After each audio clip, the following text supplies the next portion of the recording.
What's up, you guys? I'm Haley. And I'm Andrea. And this is Inhuman, a true crime podcast. All right. So, happy November. I hope everybody had a wonderful Halloween and enjoyed our last super spooky haunted bonus episode. It was so good. I can't believe it's November. That's so crazy. I know. I feel like this year has, yeah. Flown. Yeah. Which I'm glad, because it's been a rough year, I think, for a lot of people, so.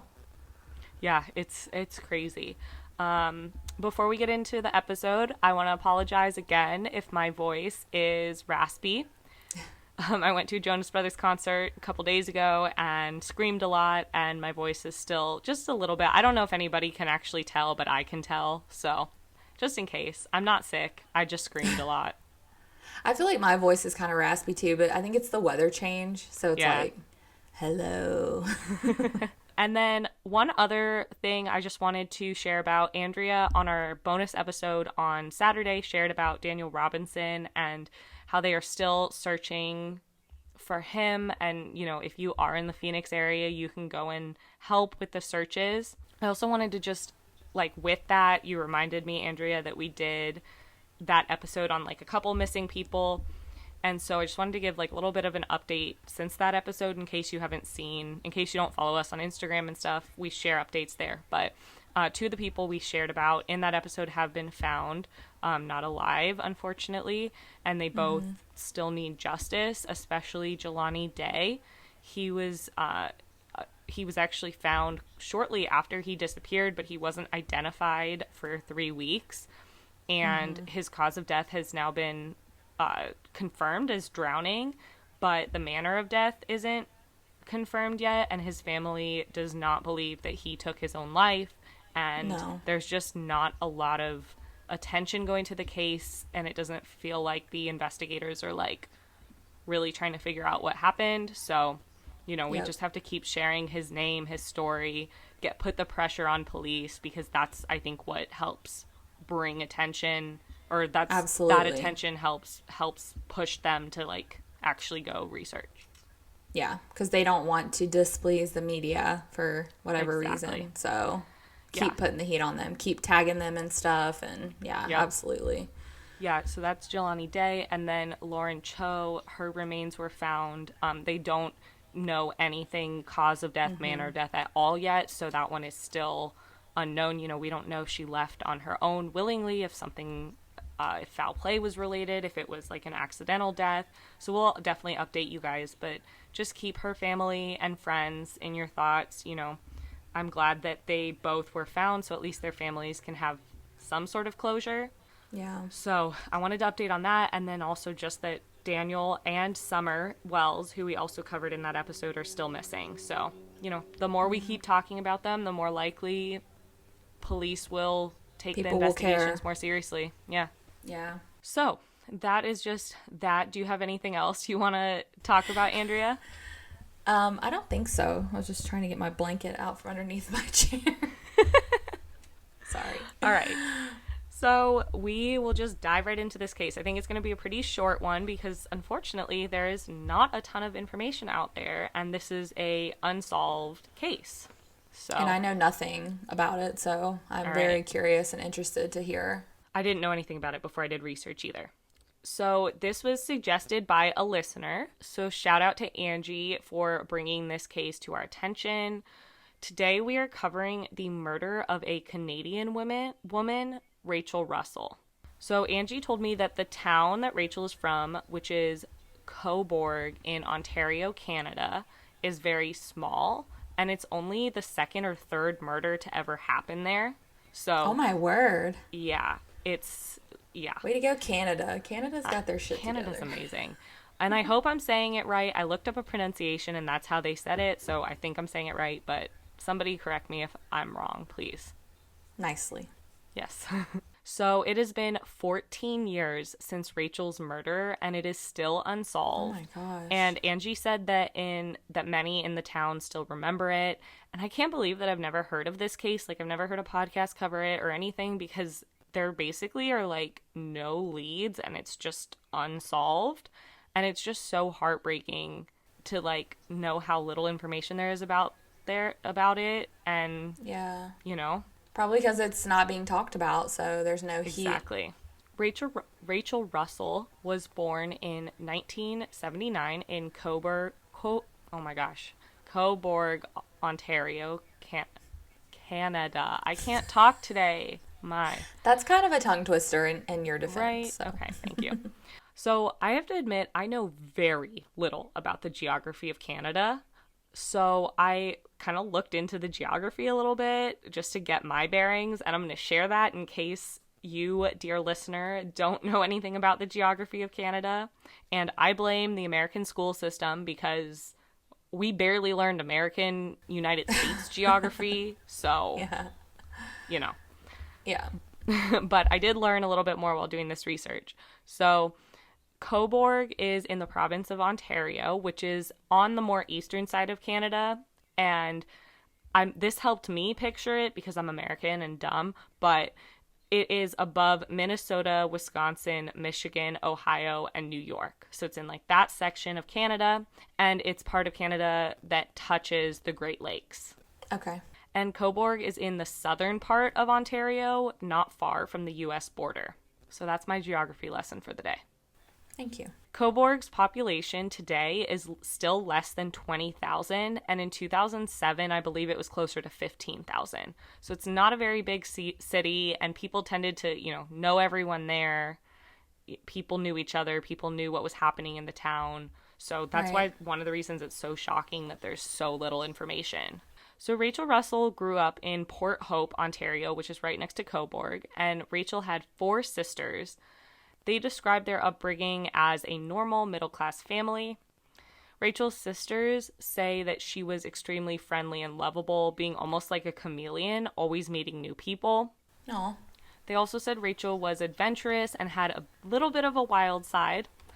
A childhood friend of Rachel's named Jenny Barnes, who met Rachel on their first day of 9th grade at Port Hope High School, remembered a time when the two of them hitchhiked from Port Hope, Ontario to New York State to see the Woodstock Revival Festival. Wow. So, yeah. Remembering this incident, Rachel's sister Shelly Russell said that Rachel had left a note at home telling her family where she was, but she had trouble getting back home, so their dad had to actually drive down to the border to pick her up and was not very happy. Oh, yeah, I imagine so. Jenny describes Rachel as being, quote, a fierce troublemaker who you couldn't help but love. She said that Rachel really was a force. She said, quote, when she set her mind to something, it was going to happen. It didn't matter how ridiculous it was. So she, force. That makes sense. This is reminding me of Alyssa Turney a little bit for some reason. Yes. I don't know why. Yeah, I could see that. So Rachel's family also described her as fearless and lovable. Shelly, her sister, said that Rachel was, quote, opinionated but very well liked because she was hilarious. So, a couple of the sentiments about her was she definitely had an opinion and wasn't afraid to share it, but people loved her. When Rachel was in her mid-20s, her appendix burst, and because of that, doctors finally discovered the source of some stomach pain that Rachel had been experiencing. She had a ton of cancerous cells covering her bowels, and Shelley describes the cancer as a type that seniors normally get, so that's probably why they hadn't been able to identify it, because what in the world? It wouldn't have been expected. Yeah. So doctors were able to remove parts of her intestines to kind of get rid of some of the cells, but it didn't completely get rid of the cancer, and I couldn't find exactly what her diagnosis was because this wasn't too long before she was murdered, so there's not a ton of information out there on it, but and it was the 80s. Yeah. So the surgery was hard to recover from, and afterwards Rachel became addicted to painkillers. Rachel's sister Cindy Russell said that her life was happy and fulfilled with her son, but the illness had gotten the best of her. Oh, that's sad. So at 28 years old in 2007, Rachel became a mother, and she had split custody of her son with her father. Rachel was living with her parents in Champbellcroft, I probably said that wrong, But she was living with her parents, and her parents would help look after her son while Rachel worked as a dog groomer. And actually, I think I got that wrong. She became a mother 4 years before that, because her son was about 4 when she was murdered. Oh, okay. Okay. So Rachel was still in a lot of pain from the cancer she was fighting, and she was still addicted to Oxycontin after her surgery. Cindy says she wasn't a typical addict, though, because she did truly have pain. But, you know, those types of addictions are nasty, and if they're not managed correctly by doctors, it can be really dangerous. Oh, yeah. I mean, it's a pandemic in our country right now, so. Yeah. Rachel did want and tried to get help. Like, she really wanted to get help, and she tried to, but it was really difficult because she needed a specific type of drug rehab center since she was still fighting the cancer. You know, she couldn't just go to a typical rehab where you just quit everything, because she did still need pain management help. Yeah.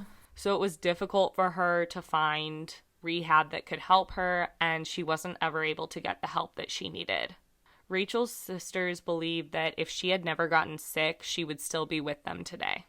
And not just because of the illness, but because of the issues that the illness caused. Lifestyle that she was, Yep. So around the time of Rachel's death in late 2007, her sisters said that they were all very close, but they also knew that she hung out around a variety of people. Shelley said, quote, "She was such a chameleon. She hung around everybody and anybody from wealthy people to the poorest of the poor. She knew a lot of people," end quote. So she also around this time had a tendency to disappear for days at a time, but she always came back.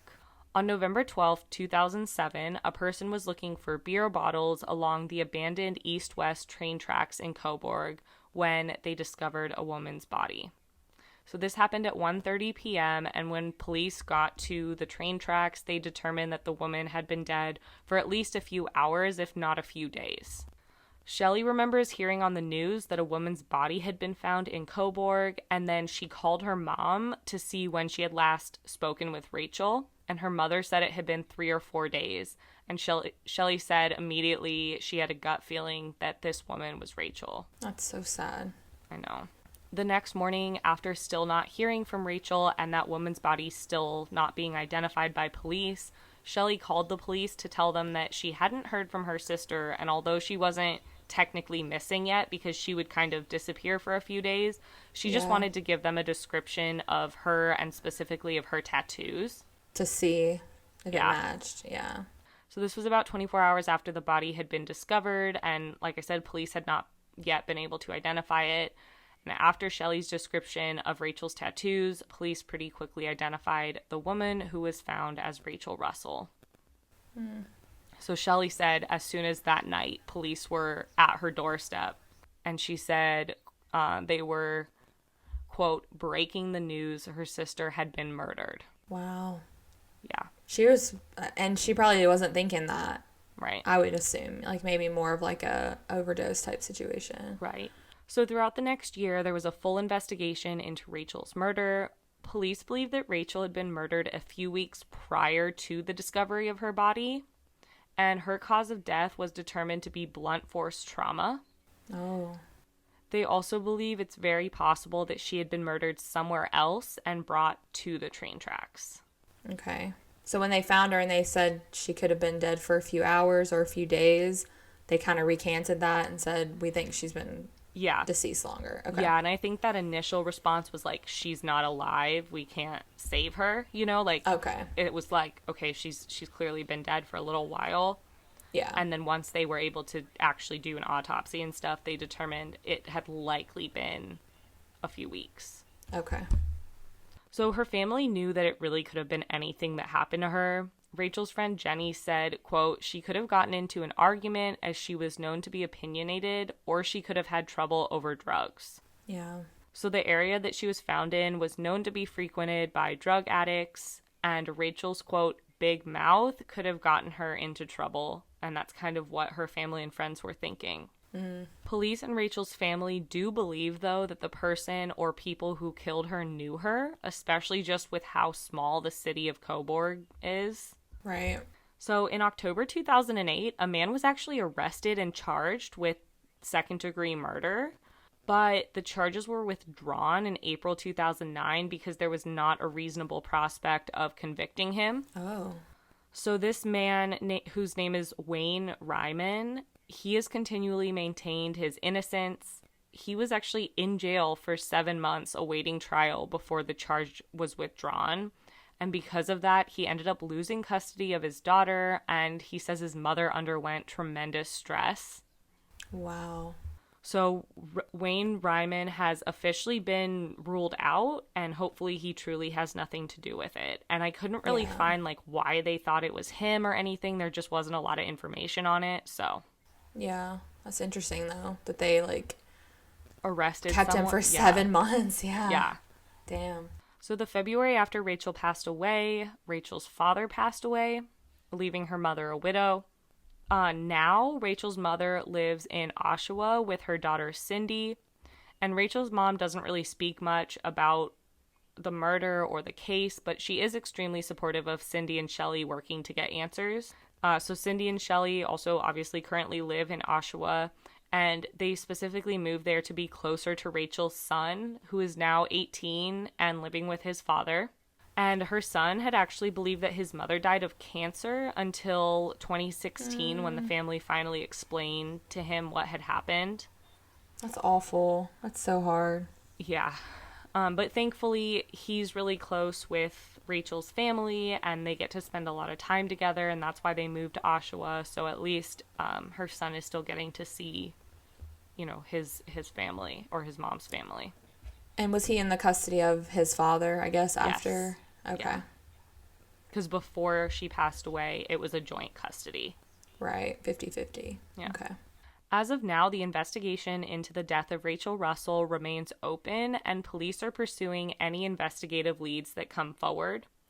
There's also currently a $50,000 reward for any information that leads to an arrest and conviction, and the police continue to ask for the public's assistance with the investigation. Rachel's death is also being reviewed as part of the National Inquiry into Missing and Murdered Indigenous Women and Girls. So Rachel's family is of the Mi'kmaq heritage, and I really hope I'm saying that correctly. I looked up multiple pronunciations, and I found this one in the comment section of a YouTube video where the video apparently pronounced it wrong. And so hopefully this is right, because a couple of the commenters explained it like this, but I'm so sorry if I'm pronouncing it wrong, but please correct me, tell me how to say it. So the Mi'kmaq are Native American or First Nations people occupying what is today Canada's eastern maritime provinces, along with parts of Maine and Massachusetts in the U.S. So because Rachel's family is of Mi'kmaq heritage, her case was able to be added to this inquiry. Okay. So when it was first added, the hope was that it would bring more resources to her case.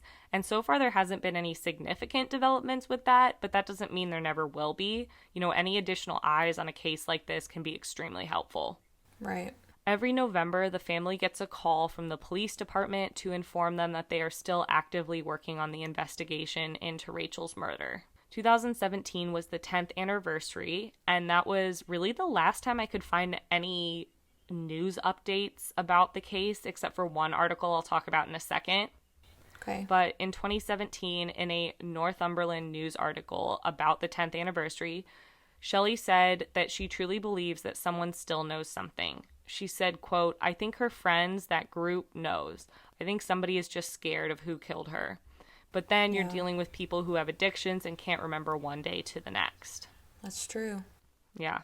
So the OPP, or the Ontario Provincial, is that how you say that word? I really don't know.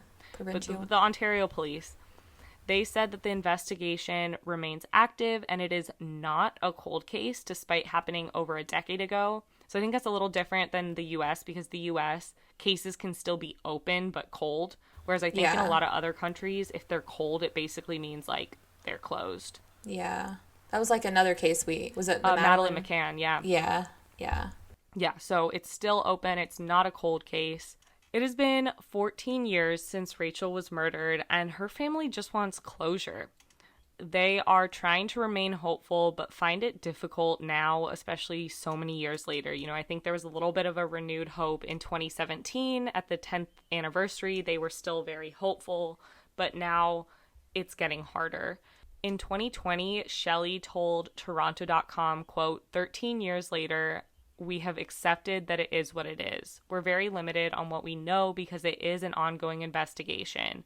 And the $50,000 reward is still up, so somebody would have spoken by now. So her thoughts are kind of like, this reward has been open for so long. If somebody knew something, they would have stepped forward. They would have come forward. But the OPP do remain hopeful that somebody out there knows something and will come forward. They have said that the reward remains active, and it has resulted in tips from the public in the past. So, I really feel like in this type of case, the more attention it can get, the more likely somebody will remember something, somebody will come forward with something, because it's kind of rare, I feel like, especially in the U.S., but the investigators are still very committed to, and not just committed, but are confident that somebody out there knows something. It's just that there's not a lot of public attention. So, the person that might know something might just have no clue that they do know something, Yeah, that's true. Rachel's family focuses now on spending time together. As I mentioned, they all live in Oshawa, so they can be near Rachel's son, and they try to spend as much time with him as possible. And he's also very close to his cousins, so Rachel's sister's kids, just as Rachel and her sisters were always close. Anybody with information about this case can call police at 1-888-310-1122, or you can submit anything anonymously through Crime Stoppers. So that would be completely anonymous. So that can be shared by calling 1-800-222-8477. And I'll put all of those numbers in the show notes. I was just going to ask, and I know, like, since it is an ongoing investigation, but it's so hard for me to believe, like, there was no DNA found on her body at all. Like, no, to find a body and nothing. If it was blunt force trauma, somebody might have just, like, hit her with an object. Yeah. So there might not be DNA, or if there was DNA, like, she might have not even been able to fight back, because sometimes there's that type of DNA. Yeah. That's so unfortunate. Yeah. So that is today's case. I really hope that bringing more attention to this case can help, because, as I said, police seem to be really invested in continuing to work on this case. So please, please, please share about it, help get the word out there, and maybe one day her murderer will be found.